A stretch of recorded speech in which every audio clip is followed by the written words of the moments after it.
ওকে, আজকের টপিকের প্রথম জিনিসটা হচ্ছে আমরা পদার্থের তিনটা অবস্থা নিয়ে পড়বো। এই অবস্থার মধ্যে একটু এক্সট্রা কিছু জিনিস জানবো, আর একই সাথে একটা থিওরি জানবো, সেটা হচ্ছে গতিতত্ত্ব। মেনলি গ্যাসের ক্ষেত্রে ওই গতিতত্ত্বটা, তবে আমরা তিনটা ক্ষেত্রেই দেখবো গতিতত্ত্বটা। আচ্ছা, ফার্স্টে পদার্থের অবস্থা নিয়ে বলতেছি। এটা নর্মালি তোদের সবারই জানা হয়ে গেছে, ওই 5 নাম্বার চ্যাপ্টারটাই, 5 নাম্বার চ্যাপ্টারের লাস্টের দিকের পোর্শনটা বলতেছি। আচ্ছা, নর্মালি পদার্থের তিনটা অবস্থা, এটা হচ্ছে সাধারণ অবস্থায়।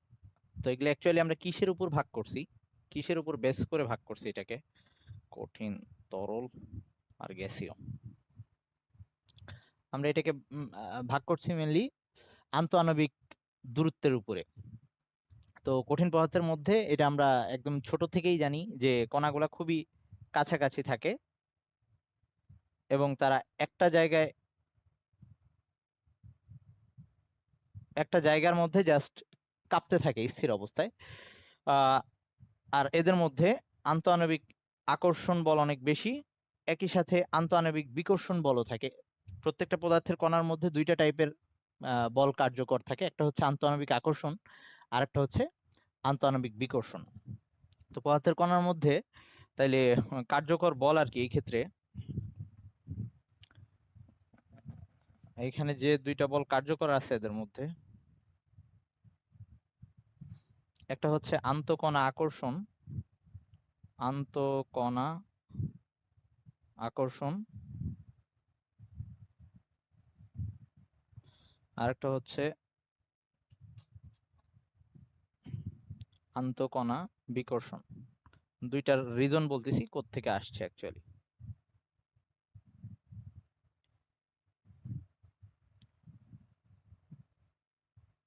এই আকর্ষণ বিকর্ষণ গুলো অ্যাকচুয়ালি আসছে কোত্থেকে? আমরা জানি যে পদার্থ মাত্রই পরমাণু নিয়ে গঠিত, অনুপরমাণু নিয়ে গঠিত আর কি। তো একটা পরমাণুর মাঝে থাকে হচ্ছে নিউক্লিয়াস, আর বাইরে দিয়ে থাকে হচ্ছে ইলেকট্রন। আর নিউক্লিয়াসের মধ্যে প্রোটন থাকে, আর বাইরে ইলেকট্রন থাকে। তো নর্মালি আকর্ষণ বলটা কোত্থেকে আসতেছে আর বিকর্ষণ বলটা কোত্থেকে আসতেছে? আকর্ষণ বলটা আসতেছে হচ্ছে আহ, আগে বিকর্ষণ বলের ব্যাপারটা বলি, যে এইটার বাইরের যে ইলেকট্রন, একটা কণার বাইরের যে ইলেকট্রন, সেটাই পাশের কণার প্রোটন বা নিউক্লিয়াস দ্বারা আকর্ষিত হচ্ছে। একটা কণার বাইরের ইলেকট্রনগুলা পাশের কণাটার ভিতরকার নিউক্লিয়াস দিয়ে আকর্ষিত হচ্ছে, এটার কারণে আন্তঃআণবিক আকর্ষণের সৃষ্টি হচ্ছে। আবার দুইটা পাশাপাশি পরমাণুর মধ্যে এই যে ইলেকট্রনগুলা একটা আরেকটাকে বিকর্ষণ করতেছে, ইলেকট্রনগুলো একটা আরেকটাকে বিকর্ষণ করতেছে। তার মানে আন্তঃআণবিক আকর্ষণটা কোথা কোথা কিসের সাথে হচ্ছে? একটা নিউক্লিয়াসের সাথে, একটা নিউক্লিয়াসের সাথে আরেকটার বাইরের ইলেকট্রন আর কি। একটা নিউক্লিয়াস আর আরেকটার বহিস্থ ইলেকট্রন, বহিস্থ ইলেকট্রন।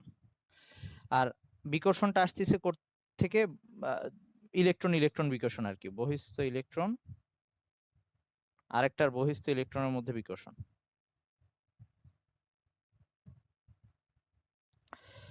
তার মানে এভাবে একটা কঠিন পদার্থের মধ্যে একই সাথে আকর্ষণ বল বিদ্যমান আছে, একই সাথে বিকর্ষণ বল বিদ্যমান আছে। আকর্ষণ বলটা আসছে একটা নিউক্লিয়াসের সাথে আরেকটার ইলেকট্রন, বাইরেশীল ইলেকট্রনগুলোর আকর্ষণের কারণে। আর বিকর্ষণ বলটা আসছে পাশাপাশি দুইটা অণুর বা পরমাণুর বাইরের ইলেকট্রনের কারণে। ওয়ালাইকুম আসসালাম। আচ্ছা, তো এই আকর্ষণ বিকর্ষণ গুলার কারণে একটা কঠিন পদার্থের মধ্যে একটা শক্তির উদ্ভব হয়। সেই শক্তিটা হচ্ছে বিভব শক্তি। তার মানে আন্তঃকণা আকর্ষণ আন্তঃকণা বিকর্ষণের কারণে কোন একটা পদার্থের মধ্যে যে শক্তির উৎপন্ন হয় সেটা হচ্ছে বিভব শক্তি। আচ্ছা, তাহলে এই আন্তঃকণা আকর্ষণ বিকর্ষণ এইটার কারণেই যে শক্তিটা আসবে একটা পদার্থের মধ্যে, সেইটাকে ওই পদার্থের ভিতরকার স্থিতি শক্তি বা বিভব শক্তি বলবো। স্থিতি শক্তি লিখলাম, স্থিতি শক্তি। ওকে, আরেকটা ব্যাপার, একটা নির্দিষ্ট রেঞ্জের মধ্যে এই বল দুইটা কার্যকর হয়। মানে এই পরমাণুর বা কণাগুলা আহ, যখন দূরে থাকে তখন তাদের মধ্যে আন্তঃআণবিক আকর্ষণ বলটা কার্যকর থাকে, বিকর্ষণ না। কিন্তু বেশি কাছে চলে আসলে, যখন কাছাকাছি চলে আসে, আই মিন আকর্ষণের কারণে তারা কাছে আসে, কাছে আসতে আসতে আসতে বেশি কাছে চলে আসলে তখন আবার বিকর্ষণটা হবে। তার মানে দূরে থাকা অবস্থায় তাদের মধ্যে আকর্ষণ বলটা কার্যকর হবে, যখন তারা ওই আকর্ষণের কারণে কাছাকাছি হয়ে আসবে তখন বিকর্ষণ বলটা কার্যকর হবে। একটা নির্দিষ্ট দূরত্বের মধ্যে এই আকর্ষণ বিকর্ষণ কার্যকর থাকে। আচ্ছা, এই আকর্ষণ বিকর্ষণের কারণে তাদের মধ্যে যে শক্তিটা আবদ্ধ থাকে, জমা থাকে, সেটাকে আমরা তাদের স্থিতি শক্তি বলতেছি। আচ্ছা, এবার আসি, একই সাথে তাদের মধ্যে একটা কম্পন, কঠিন পদার্থ হইলে তাদের মধ্যে একটা কম্পন আছে, কম্পন গতিশক্তি আছে। তাইলে এই কম্পনের কারণে যে শক্তিটা, সেটা তাদের যান্ত্রিক শক্তি বা গতিশক্তি আর কি। তাইলে এইখানে অণুর কম্পনের কারণে যে শক্তি, অণুর কম্পন বা কণার কম্পন, এই কম্পনের জন্য, ভাইব্রেশনের জন্য যে শক্তি, সেটাকে আমরা এই ক্ষেত্রে গতিশক্তি হিসেবে বলতেছি। গতিশক্তি, সেই ক্ষেত্রে এটাকে আমরা গতিশক্তি হিসেবে বলতেছি। তাহলে একটা পদার্থের মধ্যে, কঠিন পদার্থের মধ্যে দুইটা টাইপের শক্তি জমা আছে, একটা হচ্ছে স্থির শক্তি আর হচ্ছে একটা গতিশক্তি অণু কণাগুলার। এই ক্ষেত্রে গতিশক্তির পরিমাণটা কম হবে, কারণ তাদের কম্পন বা ভাইব্রেশন খুব এক নির্দিষ্ট খুব অল্প জায়গার মধ্যে তারা। হ্যাঁ ভাই বল, মাঝখানে কিছু মিস করছিস? আচ্ছা, তাহলে আবার একটু বলতেছি। আহ কঠিন পদার্থের কণাগুলো একটা নির্দিষ্ট জায়গায় থেকে কাঁপতে থাকে, ভাইব্রেশন একটা এনার্জি থাকে তাদের মধ্যে। তো এই অণুর কম্পনের কারণে তারা যে শক্তি লাভ করে সেটাকে তাদের গতিশক্তি বলি। কম্পনের কারণে যে শক্তিটা লাভ করে সেটাকে আমরা তাদের গতিশক্তি বলি। তো এই গতিশক্তির পরিমাণটা কঠিন পদার্থের ক্ষেত্রে কম হবে, এজন্য যে তাদের গতিটা খুব কম, একটা নির্দিষ্ট জায়গার মধ্যে জাস্ট ভাইব্রেট হচ্ছে তারা। আচ্ছা, এভাবে যদি এখন, তার মানে একটা কঠিন পদার্থের মধ্যে দুইটা শক্তি, একটা হচ্ছে স্থির শক্তি আর একটা গতিশক্তি, এই দুইটাকে আমরা একসাথে তার অন্তর্নিহিত শক্তি বা অন্তস্থ শক্তি বলি। তাইলে একটা কঠিন পদার্থের মধ্যে মোট শক্তি যেটা, তাহলে একটা বস্তুর মধ্যে মোট শক্তি যেটাকে আমরা বলবো হচ্ছে অন্তস্থ শক্তি অথবা অন্তর্নিহিত শক্তি, অন্তস্থ শক্তি।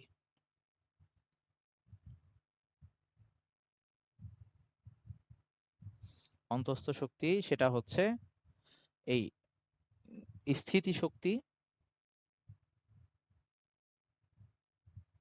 প্লাস ওই গতিশক্তি। স্থির শক্তিটা কোত্থেকে আসলো ইসের ক্ষেত্রে, কঠিন পদার্থের ক্ষেত্রে ওই আন্তঃকণা আকর্ষণ বিকর্ষণ থেকে স্থিতি শক্তি আসছে, আর গতিশক্তি হচ্ছে অণুর ভাইব্রেশন থেকে বা কম্পন থেকে।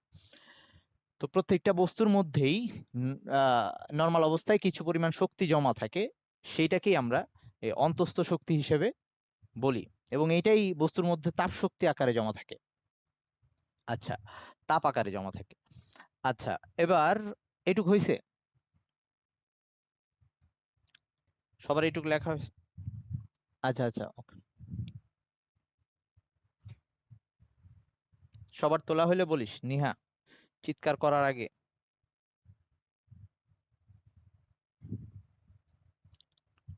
নাবিহা বুঝতেছিস ভাই? ওকে, না বুঝলে কোশ্চেন করিস। আচ্ছা, এটুক তোলা হইলে আমি পরেরটাই যাচ্ছি। আচ্ছা, হ্যাঁ ভাইয়া বল। কিছুই শোনা যায় না রে, কিছুই শোনা যায় না। আজাইরা কথা বলবি না। ওকে, এবার আসি তরল। তো তরলের ক্ষেত্রে তরল অবস্থাটা কেন হচ্ছে, আহ, অণুর যদি আন্তঃআণবিক দূরত্ব বেড়ে যায় কিছুটা, অনেক বেশি না, সেটা ওই অবস্থার তুলনায় কম হবে আর কঠিন অবস্থার তুলনায় বেশি হবে, এরকম হইলে আই মিন সামান্য দূরত্বে তারা চলাচল করতে পারবে, কিন্তু আহ, একটা থেকে আরেকটা অনেক দূরে চলে যেতে পারবে এরকম হবে না। জাস্ট এগুলো আমরা আরেকটু আহ, আচ্ছা এই, ওকে, এখন দরকার নেই, এত জটিলভাবে চিন্তা করার দরকার নেই, খুব অল্প দূরত্বে তারা মুভ করতে পারবে। তাইলে এই ক্ষেত্রে তরলের মধ্যে অণুগুলা কিছুটা দূরত্ব নিয়ে মুভ করতে পারবে, তবে এইটা অনেক দূরে যাইতে পারবে না, জাস্ট ওইখানে আছে, এইখান থেকে এইটুক বা এইখানে এই উপরে নিচে এই সামান্য পরিমাণ মুভ করতে পারবে। ওকে, ছুটাছুটি করতে পারবে না, জাস্ট এই ডানে বায়ে যাইতে পারবে আর উপরে নিচে এরকম সামান্য পরিমাণ মুভমেন্ট। তো এই ক্ষেত্রে এই তরল অবস্থায় তাদের মধ্যে আন্তঃআণবিক দূরত্বের পরিমাণ বেশি। তো এখন তো মানে কঠিনের তুলনায় বেশি। এখন তাদের মধ্যে আন্তঃআণবিক আকর্ষণ বলটাই বেশি কার্যকরী, বিকর্ষণ বলটা কম কার্যকরী, কারণ তারা যথেষ্ট দূরে আছে। আই মিন এই যে বাইরের ইলেকট্রন যে বিকর্ষণ করবে সেটা সুযোগটা কম। আচ্ছা, এবার আসি এই ক্ষেত্রে অণুর মধ্যে আবারও সেই মোট শক্তির পরিমাণ যদি নির্ণয় করতে যাই, তো এইবার বিভব শক্তি আন্তঃআণবিক আকর্ষণ বিকর্ষণটা একটু কমে গেছে। আন্তঃআণবিক আকর্ষণ বিকর্ষণটা আগের তুলনায় কমে গেছে যেহেতু দূরত্ব বেড়ে গেছে। তার মানে এবার স্থিতি শক্তির পরিমাণ কিছুটা কমে গেছে, স্থিতি শক্তির পরিমাণ আগের তুলনায় কিছুটা কমে গেছে। আর গতিশক্তি একটু বেড়ে গেছে, কারণ মুভমেন্ট আগের বার শুধু কম্পন ছিল, এবার তারা একটা দূরত্বে চলাচল করতে পারতেছে। তো এখানে গতিশক্তির পরিমাণটা আগের তুলনায় একটু বেড়ে গেছে। তো এই দুইটা মিলে আবার সেই অন্তস্থ শক্তি। তার মানে এইবার মোট শক্তি কিন্তু সেম আছে। আমরা একটা আগেই জানি যে আমরা বিভব শক্তি আর গতি শক্তির সমষ্টি সবসময় সেম থাকে একটা সিস্টেমের জন্য। এই কঠিন যেটা ছিল তাকে এবার আমরা তরল বানাইছি, তার গতি শক্তিটাকে বাড়াই দিছি, স্থিতি শক্তি কমে আসছে, কিন্তু দুইটা মিলে আবার মোট শক্তি আগেরটার মতোই আছে। এটুক বুঝছিস কিনা সবাই?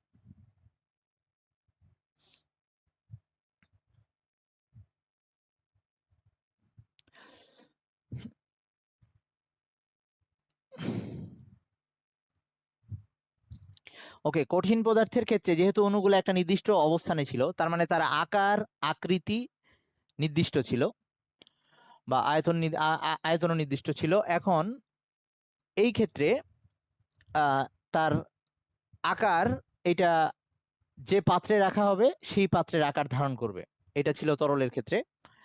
আর সে এখন ফ্লো করতে পারবে, আই মিন তার একটা প্রবাহ ধর্ম চলে আসছে, যেহেতু অণুগুলা মুভ করতে পারে এই জন্য সে ফ্লো করতে পারবে।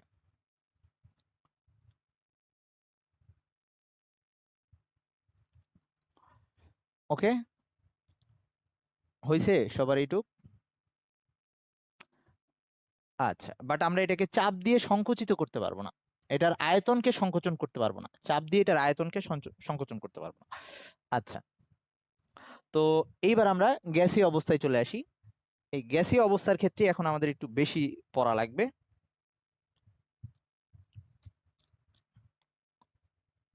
গ্যাসীয় অবস্থার ক্ষেত্রে অণুগুলা একটা থেকে আরেকটা অনেক দূরে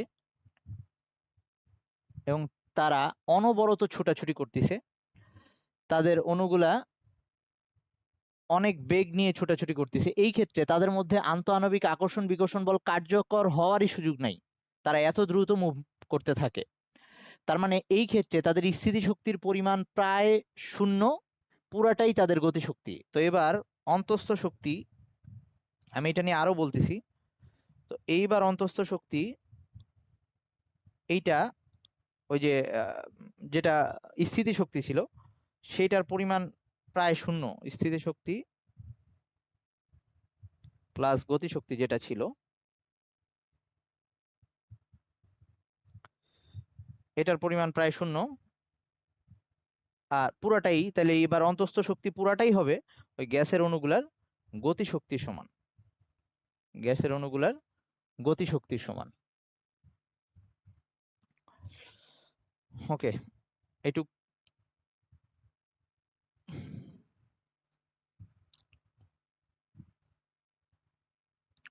হয়েছে এটুক। এবার আমরা, আচ্ছা হ্যাঁ, মুছি নেই ওয়েট।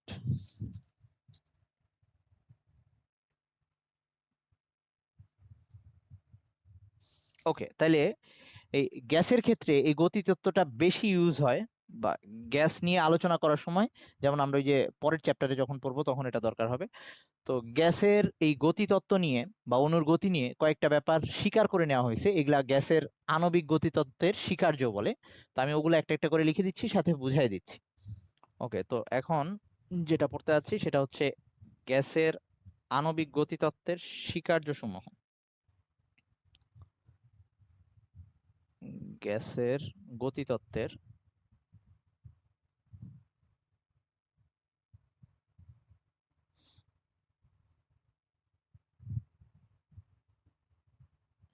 স্বীকার্য কিছু জিনিস মেনে নেওয়া হয়েছে, আই মিন ওগুলা ধরে আমাদের সব ইকুয়েশন গুলা আনতে হবে।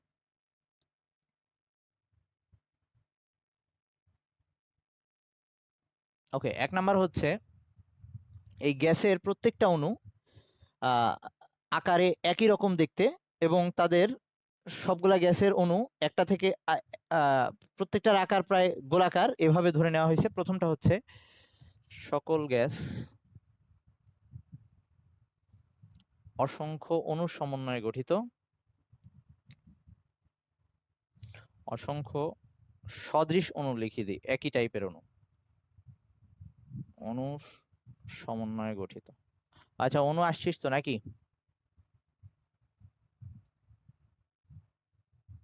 ওকে, একটা গ্যাসের সবগুলো অণু দেখতে প্রায় একই রকম হবে, তবে একটার সাথে আরেকটা গ্যাসে ভিন্ন গ্যাসের অণু ডিফারেন্ট হবে, কিন্তু একই গ্যাসের সকল অণু একই টাইপের হবে দেখতে। আচ্ছা, সেকেন্ড হচ্ছে 2 নাম্বার, আমি বেশি স্পিডে বলে ফেললে বলিস।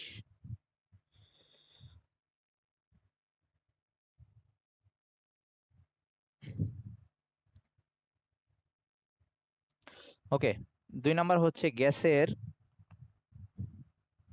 অণুগুলোর আকার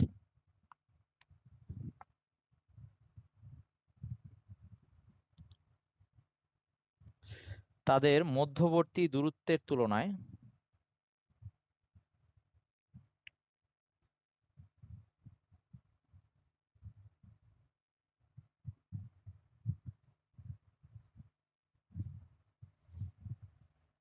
অত্যন্ত নগণ্য।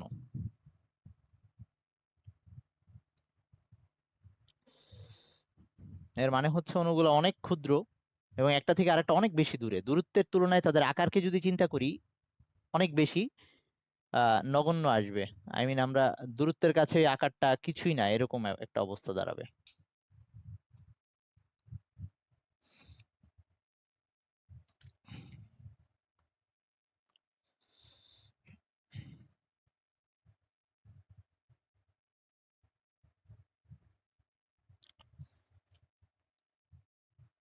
এরকম লেখা হয়েছে, মুসলাম।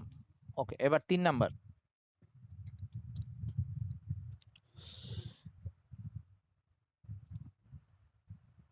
না, তুই প্রতিবার ঝামেলা করিস। অণুগুলো গোলক আকৃতির আর কি, সদৃশ গোলক আকৃতি,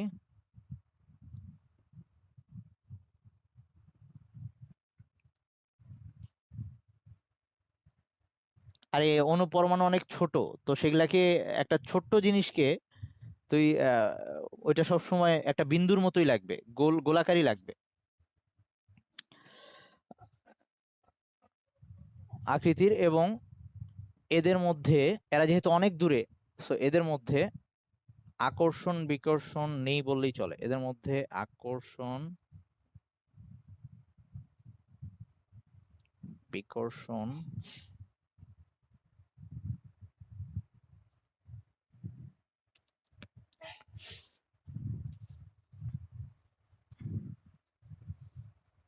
বল নেই, অর্থাৎ আকর্ষণ বিকর্ষণ বল যেহেতু নেই, তার মানে স্থিতি শক্তিটা শূন্য, তার মানে এদের পুরাটাই, অর্থাৎ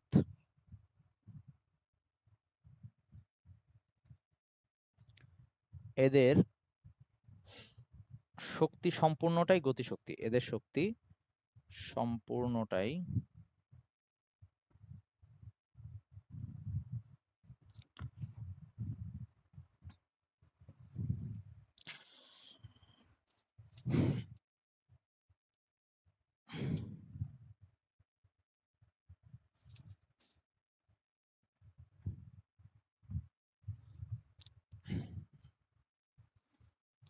লেখা হইলে বলিস। আচ্ছা, টাইম কতক্ষণ আছে? আচ্ছা, আমরা একটু এন্ড দিয়ে আবার জয়েন দিচ্ছি, হ্যাঁ, এন্ড দিচ্ছি। আচ্ছা ঠিক আছে, লেখ। কি ঝামেলা রে মেয়েটা। ওকে, তারপর হচ্ছে 4 নাম্বার পয়েন্টটা, যে এই গ্যাসের অণুগুলা র্যান্ডমলি ছোটাছুটি করতেছে, আই মিন এলোমেলো ভাবে গতিশীল। তো লিখতেছি গ্যাসের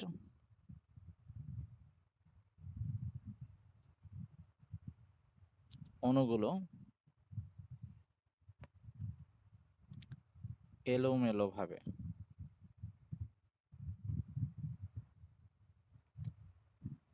মানে এটাকে র্যান্ডমলি এভাবে বললে বেটার হয় আর কি। র্যান্ডমলি গতিশীল এবং এরা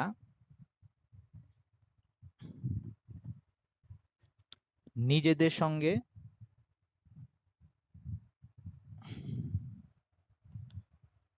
এবং পাত্রের দেয়ালের সঙ্গে, আই মিন যে পাত্রে রাখা হয়েছে, এবং পাত্রের দেয়ালের সঙ্গে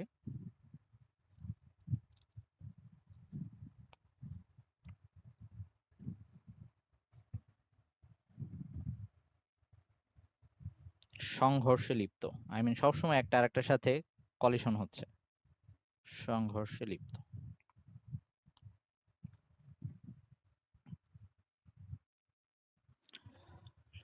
তো গ্যাসের অণুগুলা র্যান্ডমলি ছোটাছুটি করতেছে এবং এরা এই ছোটাছুটির সময় নিজেদের সঙ্গে আবার একই সাথে যে পাত্রে রাখা হয়েছে সেই পাত্রের দেয়ালের সাথে কলিশন করতেছে বা সংঘর্ষ হচ্ছে এদের। সবার একটু লেখা হইলে বলিস। ওকে, তাহলে এই যে এই ছোটাছুটির কারণেই তাদের মধ্যে গতিশক্তিটা আসছে। আর এই যে তাদের যে সংঘর্ষ হবে দুইটা অণু একটা আরেকটার সাথে যে সংঘর্ষটা হবে, আমরা ওই যে ফিজিক্সে সরি ওই যে ইয়াতে আর কি, কয় নাম্বার চ্যাপ্টার ওটা, বলের চ্যাপ্টার ছিল না, স্থিতিস্থাপক সংঘর্ষ, মনে আছে? হ্যাঁ, 4 নাম্বার চ্যাপ্টারে আর কি। তো এই স্থিতিস্থাপক সংঘর্ষ যে ছিল, এইখানে ওই সংঘর্ষটা হবে স্থিতিস্থাপক সংঘর্ষ। তো এইখানে 5 নাম্বারে লাইক এই সংঘর্ষগুলো, আই মিন যে বেগে এসে আঘাত করবে সেই বেগেই ফিরে যাবে, এরকম হবে। এটা পিং পং বলের মতো অনেকটা। এই সংঘর্ষ গুলো স্থিতিস্থাপক।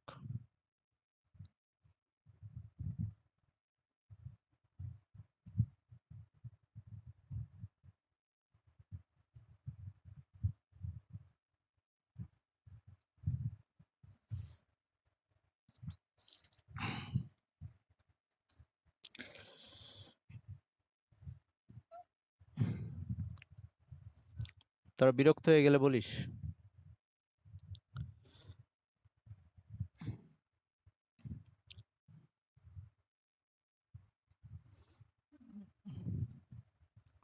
হয়েছে এটুক? আচ্ছা, এবার এই যে গ্যাস যে চাপ প্রয়োগ করে, গ্যাসের যে একটা আমরা চাপ মাপি, এই চাপটা অ্যাকচুয়ালি কোত্থেকে আসতেছে? পাত্রে রাখলে এই যে পাত্রের, হ্যাঁ বল। এই কি ঝামেলা, কি বিপদ, এই ওদেরকেও স্ক্রিনশট পাঠাইস।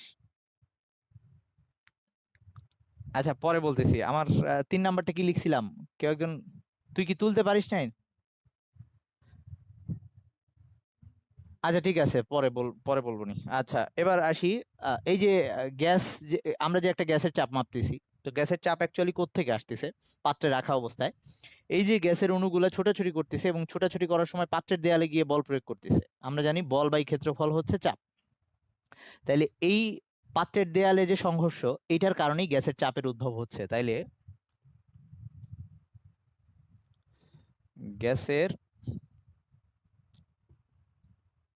অণুগুলো দ্বারা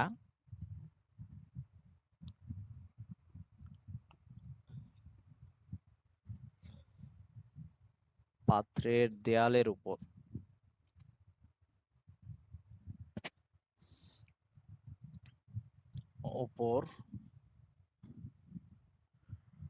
প্রযুক্ত, সবগুলো অণু মিলে আর কি, হ্যাঁ, প্রযুক্ত বলের কারণে সৃষ্ট চাপ, চাপই হলো গ্যাসের চাপ। তার মানে একটা গ্যাসের চাপ বলতে আমরা ওই বলগুলার দ্বারা যে চাপটা সৃষ্টি হয়েছে সেটাকেই বুঝছি।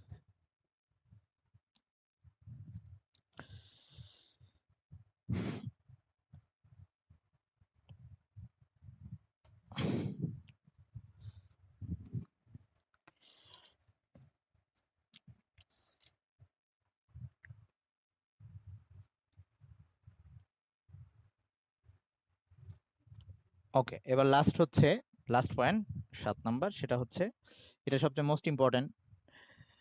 আমরা দেখছিলাম যে গ্যাসের অন্তস্থ শক্তিটা পুরাটাই ছিল তার গতিশক্তি। এখন একটা গ্যাসের ক্ষেত্রে আমরা যদি তাপমাত্রা বাড়াই দিই, গ্যাসে তাপ দেওয়া শুরু করি, তাহলে কি হবে? অণুগুলা সেই তাপ নিয়ে আরো বেশি জোরে ছোটাছুটি করা শুরু করবে। তার মানে অণুর গতিশক্তি বেড়ে যাবে। তার মানে গ্যাসের গতিশক্তিটা, আই মিন মোট শক্তির পরিমাণ যদি বলি, সেই মোট শক্তিটা হচ্ছে তাপমাত্রার সমানুপাতিক। তাপমাত্রা যত বাড়াবো সেই গ্যাসের ওই অণুর গতিশক্তি বাড়বে, আই মিন মোট শক্তির পরিমাণ বেড়ে যাবে। তো এই তাপমাত্রা তো কয়েকটা স্কেলে মাপা যায়, সেলসিয়াস স্কেল, তারপর ফারেনহাইট স্কেল, ক্যালভিন স্কেল। তো ক্যালভিন স্কেলে যে তাপমাত্রা সেটাকে আমরা পরম তাপমাত্রা বলি, খেয়াল আছে কিনা? আর যদি নাও খেয়াল থাকে আমরা পরের চ্যাপ্টারে আবার গিয়ে দেখব। তো এইটাই এখানে লিখতেছি। ওকে, গুড। তাইলে এটা হচ্ছে গ্যাসের গতিশক্তি বা মোট শক্তি, যেটাই বলি না কেন, কারণ গতিশক্তি পুরাটাই ছিল মোট শক্তি। আচ্ছা, এখানে মোট শক্তি লিখলাম। পরম তাপমাত্রার সমানুপাতিক, পরম তাপমাত্রা বা ক্যালভিন তাপমাত্রা। ক্যালভিন তাপমাত্রাকে পরম তাপমাত্রা বলতো, পরম তাপমাত্রার সমানুপাতিক।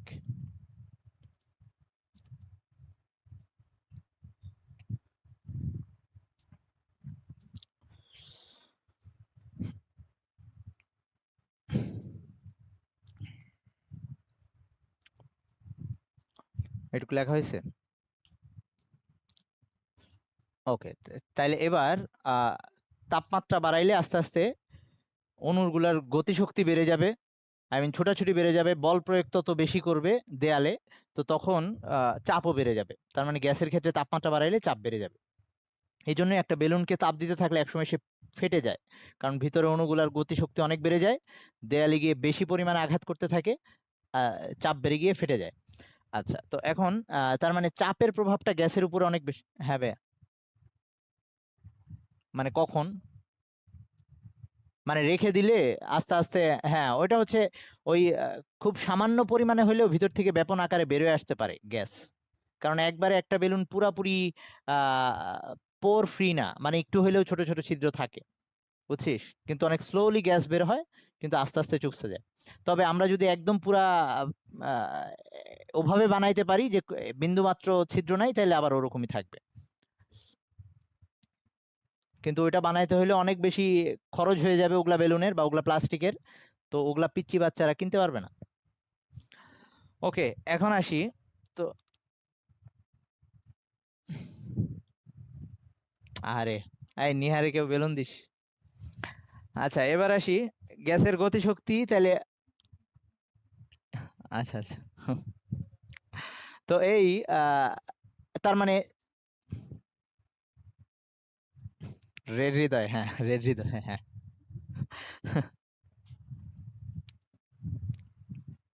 এই যে এই যে নেহা নেহা নেহা, এই যে ওকে। আচ্ছা, এবার শোন। তো আহ,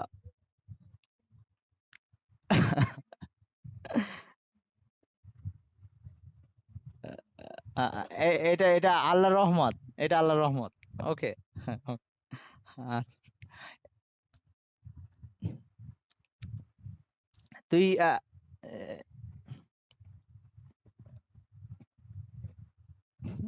আচ্ছা আচ্ছা, ওকে ঠিক আছে, এবার আয়।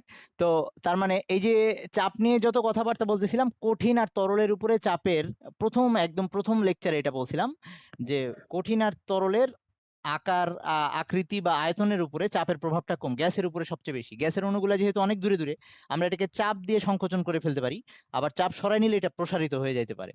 তো গ্যাসের ক্ষেত্রে আমরা এভাবে চাপের প্রভাবটা অনেক বেশি।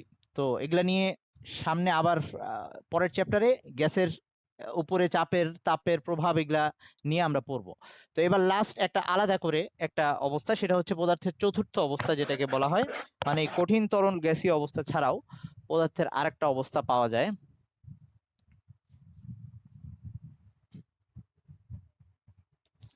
পরের চ্যাপ্টারেই বলি।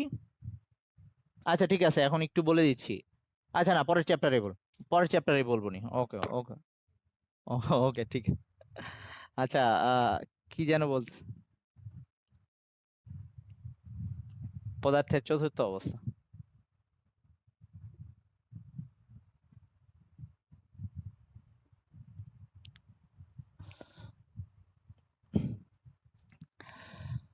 পদার্থের চতুর্থ অবস্থা বা এটাকে আমরা প্লাজমাও বলি। তো এটা কখন হচ্ছে, যে আমরা একটা ধর পদার্থের তো ফার্স্টে একটা কঠিন বস্তুকে ধর বরফের কথাই চিন্তা করলাম। একটা পাত্রের মধ্যে, আবদ্ধ পাত্রে আমরা একটা বরফ নিলাম, এটা এখন বরফ নিয়ে এটাকে তাপ দেওয়া শুরু করলাম। তো তাপ দিলে ফার্স্টে সে গলে পানি হয়ে যাবে, তাপ দিলে কিছুক্ষণ পর সে পানি হবে, তারপর এই পানিটা আবার আস্তে আস্তে বাষ্প হবে, তার মানে তখন এই H2 অণুগুলো এটার মধ্যে ছড়ায় পড়বে, পানির অণুগুলো। তার মানে সে এখন গ্যাসীয় অবস্থায় আছে। তো এখন যদি এটাকে আমি আরো তাপ দিতে থাকি, তো এই তাপগুলো অনেকভাবে দেওয়া যেতে পারে।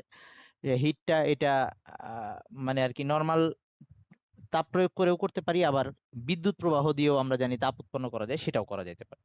তো এটার মধ্যে অনেক বেশি তাপ দিলে, ধর আমরা সেই তাপটা বিদ্যুৎ দিয়ে দিচ্ছি, কারণ তাতে বেশি পরিমাণ, তাহলে এই সাইডে একটা পজিটিভ আর এই সাইডে একটা নেগেটিভ পোল, আমরা বিভব দিয়ে এখানে তাপ, তাহলে একসময় যেটা হবে, এইবার তাপটা নেওয়া শুরু করবে গ্যাসের বাইরের ওই যে প্রত্যেকটা, প্রথমে গ্যাসের অণুগুলা যে হাইড্রোজেন অক্সিজেন গুলা আছে সেগুলাও এইচ আর ও অক্সিজেন এরকম হয়ে যাবে আর কি, আলাদা হয়ে যাবে। তো অণুগুলারও পরমাণু গুলো এরকম আলাদা আলাদা হয়ে গেল, মানে বন্ধন গুলাও ধর ভেঙে গেছে। তো এরকম হয়ে যাওয়ার পরে, এরপরেও আরো যদি তাপ দিতে থাকি, তখন যে অবস্থা হবে, এই বাইরের যে ইলেকট্রন গুলো আছে, অক্সিজেনের বাইরের ইলেকট্রন, তারপর হচ্ছে হাইড্রোজেনের বাইরের ইলেকট্রন, অক্সিজেনের বাইরে হচ্ছে 6টা, আচ্ছা যা হোক, তো এরা এবার এই তাপগুলা নিয়ে এই ইলেকট্রনগুলা বাইরে বেরিয়ে আসতে পারবে। তো এটা তাহলে ইলেকট্রন বাইরে বের হয়ে গেলে এটা প্লাস হয়ে যাবে, আর ওই বাইরে ওই ইলেকট্রনটা থাকবে, এটা হচ্ছে সেই ইলেকট্রনটা। আবার এরকম হাইড্রোজেনের এই ইলেকট্রনটা বের হয়ে গেল, এটা প্লাস হয়ে গেল, আর বাইরে এই ইলেকট্রনটা থাকলো। এরকম এইখানে পজিটিভ আর নেগেটিভ চার্জ একসাথে হয়ে থাকবে, কিন্তু আলটিমেট পুরা জিনিসটার যোগফল, চার্জের যোগফল আবার শূন্য হবে। মানে এখানে মোট চার্জ অবশ্যই শূন্য হবে, কারণ পজিটিভ যতগুলো আছে নেগেটিভ ততগুলো আছে, মোট চার্জ অবস্থা শূন্য হবে। তো তখন এই পদার্থটাকে দেখতে অনেকটা জেলির মতো লাগবে, তো ওটাকে আমরা প্লাজমা অবস্থা বলি। তো এই অবস্থায় আমরা যদিও জানি যে গ্যাসের আকার দেওয়া যায় না, গ্যাসের সরি কি বলতেছি, গ্যাসের নির্দিষ্ট কোনো আকার নেই আর কি। তো আমরা চাইলে এইটাকে জেলির মতো শেপ, তো এখন এটাকে আমরা চৌম্বক ক্ষেত্র প্রয়োগ করে এটাকে বিভিন্ন আকৃতি দিতে পারবো। তো এখন আরো ব্যাপার যেটা, তো এটার এই যে আয়ন আর ইলেকট্রনের এক ধরনের মিশ্রণ সৃষ্টি হয়েছে এখানে, এই অবস্থাটাকেই বলা হয় যে আয়নিত করে ফেলা। ওই যে আমরা ইসের মধ্যে ওই চ্যাপ্টারটার নাম জানো কি, তেজস্ক্রিয়তা চ্যাপ্টারটার মধ্যে পড়ছিলাম যে আলফা রশ্মি এরা কোনো পদার্থের মধ্যে দিয়ে গেলে বা গ্যাসের মধ্যে দিয়ে গেলে সেটাকে আয়নিত করে ফেলতে পারে। তার মানে এই যে এরকম আয়ন আর ইলেকট্রনে ভাগ করে ফেলা, এটাকে আয়নিত করে ফেলাকে বলা হচ্ছে। তো এই যে এই প্লাজমা অবস্থাটা, এটা আমাদের এই যে টিউবলাইট, যেটা টিউবলাইটের মধ্যেও এই কাহিনীটা হচ্ছে, বিদ্যুৎ প্রবাহ করে ভিতরে প্লাজমা অবস্থা সৃষ্টি করা হচ্ছে, এবং এটা গ্লো সৃষ্টি করতে পারে, এটা গ্লো সৃষ্টি করতে পারে। এই যে সূর্যের ভিতরে এই প্লাজমা অবস্থায় আছে, হিলিয়াম গ্যাসগুলা, বিভিন্ন গ্যাস সেগুলো প্লাজমা অবস্থায় আছে এবং তারা গ্লো দিচ্ছে। একই সাথে বিভিন্ন এই যে স্টার, তারাগুলা আর কি, এদেরও একই অবস্থা, প্লাজমা অবস্থা আছে ভিতরে। ওকে, তো এইটা খ নাম্বারের জন্য আসে যে প্লাজমা অবস্থা কি ব্যাখ্যা করো বা এরকম আর কি।